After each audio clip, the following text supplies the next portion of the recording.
Une leçon d'investissement, ça vous tente? Mais attention, pas n'importe laquelle. Ici, on va aborder la méthode de Charles Gave pour gagner de l'argent.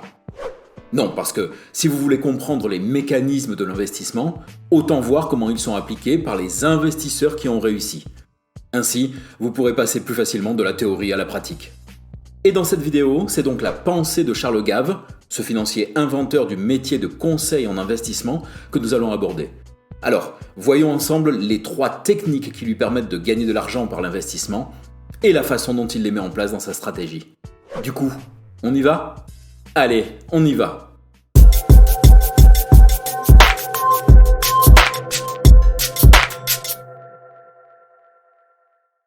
Bonjour à tous et bienvenue sur 1, 2, 3 Richesses, la chaîne qui vous apprend à investir, même avec peu de moyens et même si vous n'y connaissez rien.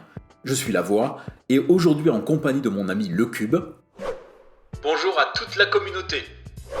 On teste un nouveau format où l'on analysera de la façon la plus simple possible les méthodes d'investissement des meilleurs financiers de la planète. D'ailleurs, n'hésitez pas à nous dire en commentaire si ce nouveau format vous intéresse. En fonction, nous reproduirons l'exercice ou pas. Chaque épisode de cette série se fera en 2 parties. La première expliquant les idées, concepts et principes sous-jacents à la stratégie de l'investisseur en question. La seconde, où nous dévoilerons son portefeuille patrimonial. Et aujourd'hui, on commence avec Charles Gave donc. Alors, Charles Gave est un financier et entrepreneur français, fondateur et dirigeant de GaveCal, une société de conseil financier. Il est d'ailleurs considéré par certains comme l'inventeur du métier de conseil en investissement. Parallèlement, il est aussi président du think tank l'Institut des libertés, qui prône les idées du libéralisme économique et même un certain ultralibéralisme. Il y a une forte chance qu'à un moment ou à un autre, vous soyez tombé sur lui, tant il a été médiatisé depuis ces dernières années, notamment sur YouTube. Alors, on peut ne pas apprécier le bonhomme, notamment au vu de ses orientations politiques, mais ici, ce qui nous intéresse, c'est avant tout la vision économique et la façon de la transposer dans une stratégie financière. Mais avant de voir ça plus en détail, si vous découvrez la chaîne, n'oubliez pas de vous abonner pour soutenir notre travail et pour être prévenu dès la parution d'un nouvel épisode. Maintenant que c'est fait, enfin j'espère, commençons avec les grands principes de la stratégie de Charles Gave. Bien évidemment, je ne prétends pas résumer ici l'ensemble de la pensée de Charles Gave. Cependant, pour comprendre sa méthode d'investissement, il faut tenir compte d'un certain nombre d'éléments sur lesquels s'appuie sa réflexion. Tout d'abord, pour lui, chacun doit chercher à devenir plus libre individuellement. Mais pour devenir plus libre, il faut comprendre le monde dans lequel nous vivons. La liberté passe donc par l'éducation et surtout par l'effort qu'on fait pour s'éduquer soi-même. Dans le même temps, il considère que la liberté est difficile à atteindre si on est dépendant financièrement de l'État. C'est un libéral, ne l'oublions pas. Investir son argent est donc un moyen de sortir de cette dépendance. Effectivement. Mais pour lui, les élites gouvernementales tentent d'augmenter la dépendance du citoyen lambda afin de conserver à tout prix, quoi qu'il en coûte, le contrôle de l'État en passant par la limitation des libertés individuelles, avec, entre autres, la limitation d'utiliser librement son argent.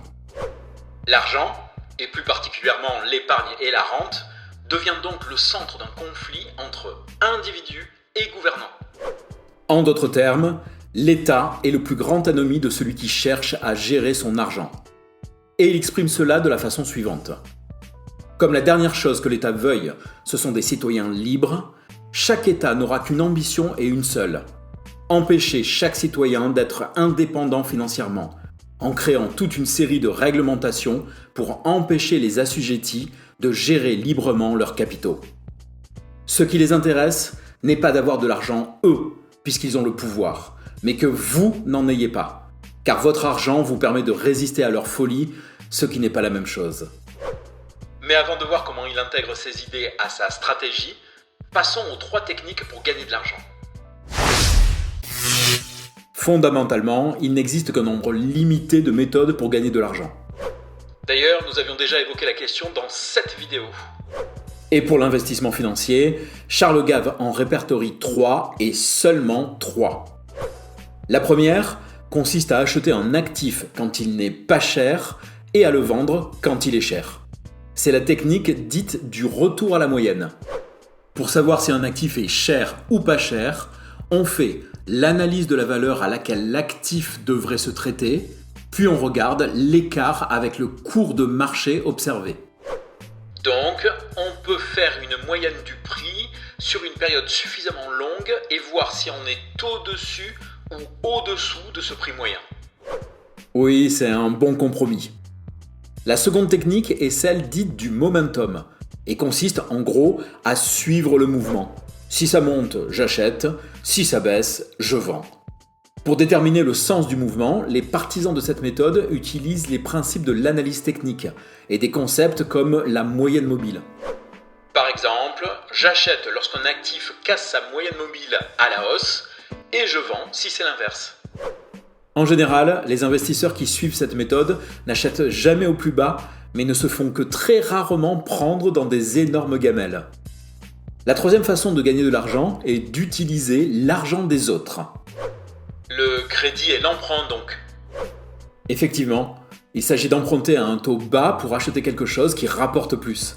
Par exemple, j'emprunte à 2% auprès de ma banque pour acheter un actif qui me donne un rendement de 4%. Mais c'est le système de base de l'investissement immobilier.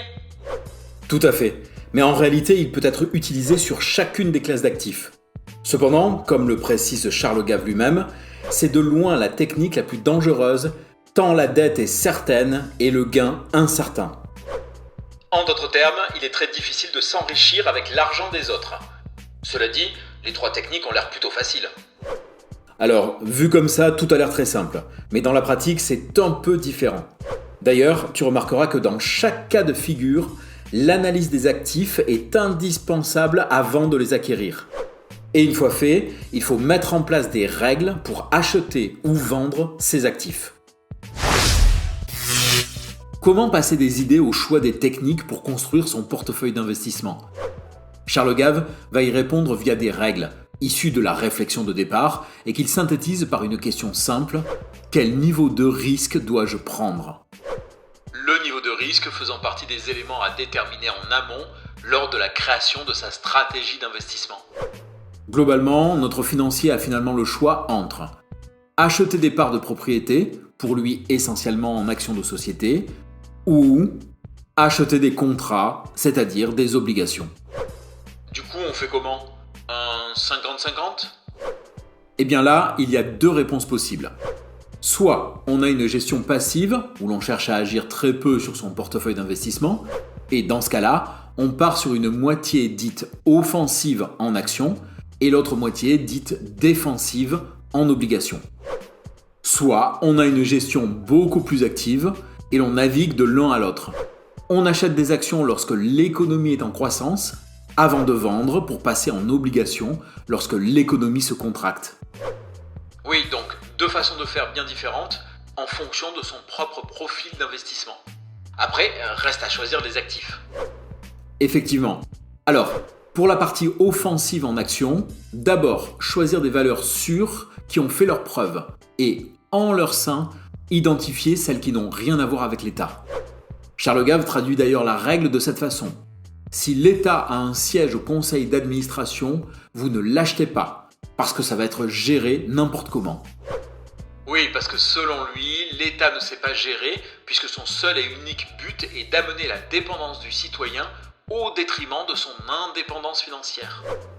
Pour autant, dans la partie défensive, les obligations d'État le dérangent beaucoup moins, mais uniquement hors Europe. Afin de les choisir, il utilise un simple indicateur mensuel de l'OCDE qui signale les points probables de retournement des économies de chaque pays. Pour aller voir l'indice dont on parle, vous pouvez utiliser le lien en description. À partir de là, vous regardez chaque mois si l'indicateur pour chaque pays qui vous intéresse est en hausse ou en baisse par rapport au mois précédent, et vous agissez en conséquence. Une stratégie simple, un portefeuille en 2 volets, des règles faciles à comprendre pour des résultats maximum, que demander de plus ? Maintenant que nous avons les principes de la création d'un portefeuille selon la stratégie de Charles Gave, place à la sélection des actifs qui le composeront.